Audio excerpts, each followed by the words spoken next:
আজকে আপনাদেরকে ভয়ঙ্কর ৩টি পাপের কথা বলতে যাচ্ছি, যে ৩টি পাপ করলে আপনারা তাড়াতাড়ি মারা যাবেন বা আপনাদের হায়াত কমে যাবে।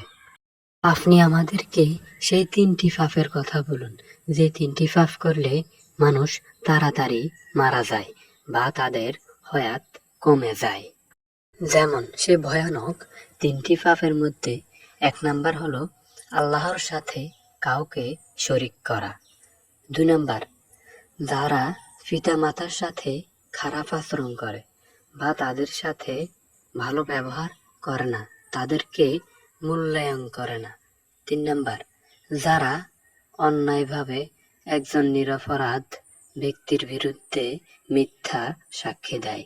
রাসূল সাল্লাল্লাহু আলাইহি সাল্লাম বললেন, এই ৩ ব্যক্তির হায়াত তাড়াতাড়ি কমে যায় বা তারা তাড়াতাড়ি মারা যায়। ভিডিওটি ভালো লাগলে অবশ্যই সাবস্ক্রাইব করবেন।